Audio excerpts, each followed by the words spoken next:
styles use a technique called Cup Choih. Cup Choih is a stamping fist, and it's an overhand technique.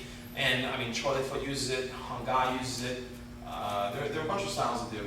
The thing about it is, there's a lot of documentation that would suggest, and it goes without saying that it's like the hallmark key trade technique of the Lama style.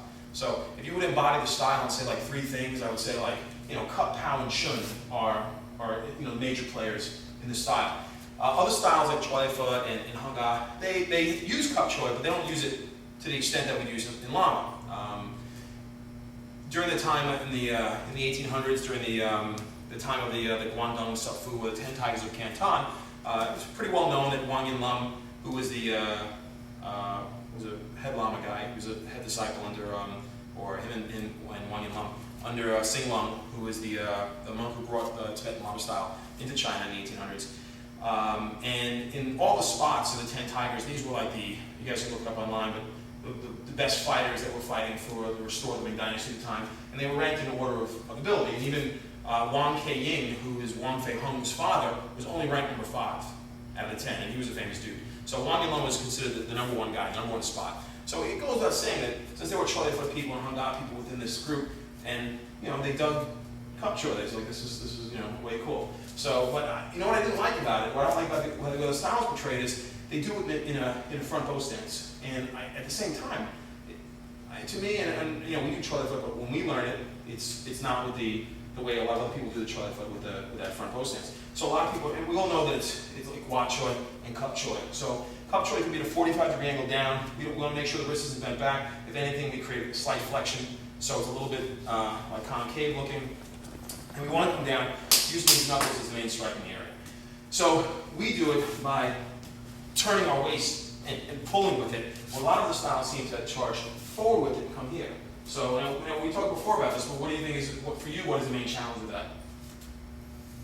Well, first of all, it ignores the basic concept of Lama in terms of the notion of the vertical pivoting. If we think about our, like this imaginary line. A pole going through a body, and you make a spin and pivot. So all your techniques, which generates the power and also works the evasiveness concept of the that whole motion. So I think once you get and also you're crossing yourself here. Okay? Yeah, that's what I always think is the biggest problem. Like usually when people see things like Cup Choih in itself, they're always like, oh, come on, how are you gonna hit somebody with that? If you're gonna throw this big giant swing. Hey, most people in the street get hit with big giant swings, so don't discount it right away.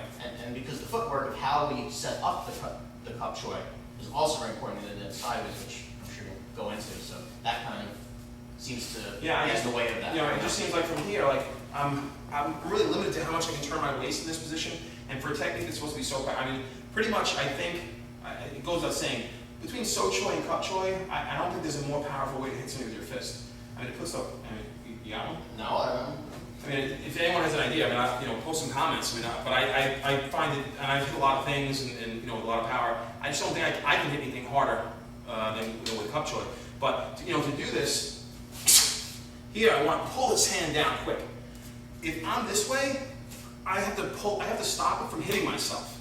Where I'm here, I can't hit myself, and right away I have that kind of like rebound effect. Same way when you work with a stick and you don't go and come back, you go.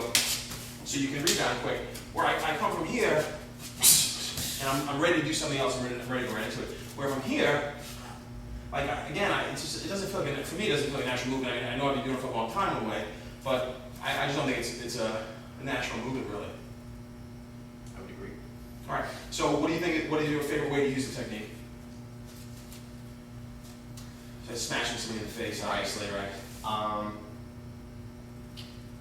If we think about the way that Chuyhn used to demonstrate it, explain it, not only coming, in isolation. He did it 2 ways. He did it just by itself. Sure.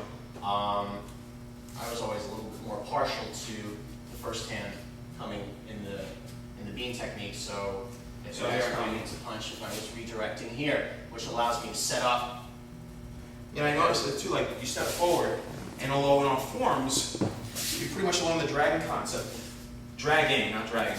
One of the neat things about Lama is that you move in a circle. People think that all your fighting is here, but right away we're seeing you come this way, and come bang to the side. And I think that's the way that it really should be used. Especially, myself as a relatively smaller guy, and you're bigger than me, for me to fight you head on probably doesn't make Yeah, too it's much great. sense. We don't want to grabbing and me going my way forward onto you. So I think I'm instinctively, trying to look to get out of and move, as much as I can to the side. So I think Kahp is going to be one of those things that helps me take that turning momentum and do something with it. Yeah, and I guess at this point it just really becomes so powerful. Like, it's like whatever. I mean, the guy's arm is up. You're just trying to crash through, and then it's the 2, 3, and 4 technique follow-up that's really going to do the most damage.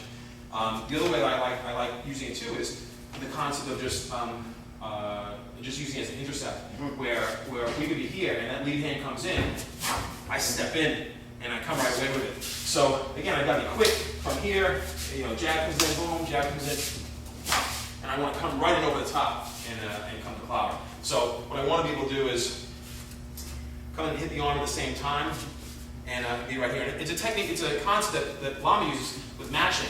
So if he's throwing the same straight arm motion here, I want to throw the same straight arm motion, but I don't want to, here we kind of cancel each other out. But if I move my footwork to the side, it's going to work. And then I want to be able to be here, and again, the technique comes in, and then right there. So once the lead hand comes in, I step out to the side and come right in, followed by And I think that's probably one of the values of, so we were just showing kind of, without a partner, kind of just this idea, but with a partner now we actually show 2 different variations. So I think this kind of footwork lends itself to a lot of flexibility, to be able to maintain that structure, but while you're now again, I could never do this if I was bound. First of all, I'm using lead foot and lead hand. Right, so if I had to do this opposite foot, opposite hand all the time, and rely on this weight sourcing, I could never use it this way. This is where I think that things have skewed off. Where you can learn a technique, you can see a technique,